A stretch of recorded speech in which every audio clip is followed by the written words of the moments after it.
What's up, guys? You are tuned in to the Doug Couch Show, episode 8. Today I'm going to be sharing an article with you guys about Google. I'm going to read the article, or I'm going to let my phone read the article to you guys. And then I am going to come in and give my opinion. So, hold up while I get the article ready.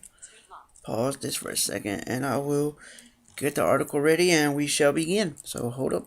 Oh, yes, and I might add the article is only 4 minutes long. And the article is called Google's Plan to Make Your Brain Irrelevant. Huh, a little freaky if you ask me. But, anyways, guys, alright, here we go. Google's grand plan to make your brain irrelevant. Wired. Like Google's grand plan to make your brain irrelevant. Google's grand plan to make your brain irrelevant by Marcus Wolson, hosted at Wired.com. Google is on a shopping spree, buying startup after startup to push its business into the future. But these companies don't run web services or sell ads or build smartphone software or dabble in other things that Google is best known for. The web's most powerful company is filling its shopping cart with artificial intelligence algorithms, robots, and smart gadgets for the home. It's on a mission to build an enormous digital brain that operates as much like the human mind as possible, and in many ways, even better.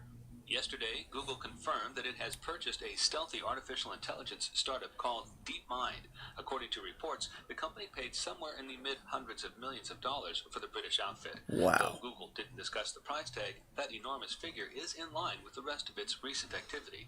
The DeepMind acquisition closely follows Google's $3.2 billion purchase of smart thermostat and smoke alarm maker Nest, a slew of cutting-edge robotics companies, and another AI startup known as DNN Research. Google is looking to spread smart computer hardware into so many parts of our everyday lives, from our homes and our cars to our bodies, but perhaps more importantly, it's developing a new type of artificial intelligence that can help operate these devices, as well as its many existing web and smartphone services. Though Google is out in front of this AI arms race, others are moving in the same direction. Facebook, IBM, and Microsoft are doubling down on artificial intelligence too, and are snapping up fresh AI talent. According to The Information, Mark Zuckerberg and company were also trying to acquire DeepMind. Google's web search engine already uses a powerful type of artificial intelligence to find what you're looking for in the chaos of the web, and it has built an insanely profitable ad business atop this engine. But recently, the company has been bulking up its roster of geniuses as it seeks to explore a new branch of artificial intelligence known as deep learning. Basically, the idea is to mimic the biological structure of the human brain with software so that it can build machines that learn organically, that is, without human involvement. Google is already working to apply these insights to its familiar consumer products and services. Deep learning can help recognize what's in your photos without asking you to tag them yourself, and it can help understand human speech, a key tool for its smartphone apps and Google Glass computerized eyewear. But Google also sees the new AI as a better way to target ads, the core of its business.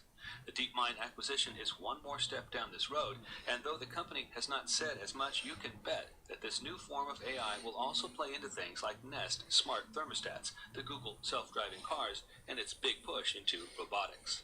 At the moment, it seems no other institution on Earth has the concentration of brain power, coupled with the money, technology, and freedom, to chase the dreams that have fueled a century of science fiction speculation. Lifelike robots, sentient machines, the Jetsons' smart home in the sky, Google is spending billions to make itself the place where these fantasies become fact. In a profile of deep learning pioneer and now part-time Googler Jeff Hinton, Wired's Daniela Hernandez writes that the key difference between deep learning and other approaches to artificial intelligence is that it aims to free machines from the need for human intervention, to give them a human-like understanding of our environment. By building so-called neural networks that approximate the brain, Hinton and company are trying to make it possible for Google to understand language, speech, and the physical world without having to be told what its machines are seeing, hearing, or touching. For many of us, Google already functions as an important part of what Wired columnist Clive Thompson has called our outboard brain. The more Google knows, the less we have to remember. We just Google it. Now imagine that same kind of intelligence Google applies to the web set loose on your personal experience, not just online, but out in the real world. If its artificial intelligence dreams come true, Google might end up knowing you better than you know yourself. As we export more and more of our intelligence to Google, the question might become, what are our own brains for? Okay, guys, I'm back. So, with all that being said, is this a good idea, you might ask? Yes and no. Why? Because, yes, all that technology is good, Screen lock. but just as it can be used for good, it can also be used for bad as well. So, where it has its good sides, it has its downsides as well. And it's kind of a little bit creepy to think that Google would know you better than you would know yourself, right? I mean, that's just my opinion. It's like, wow, you know what I mean? It's just crazy how far technology's come nowadays. And like I said, it's sometimes too much I didn't say this, but sometimes technology can be a good thing and sometimes it can be a bad thing. And if you want my opinion, this could be a good thing or it could be a bad thing.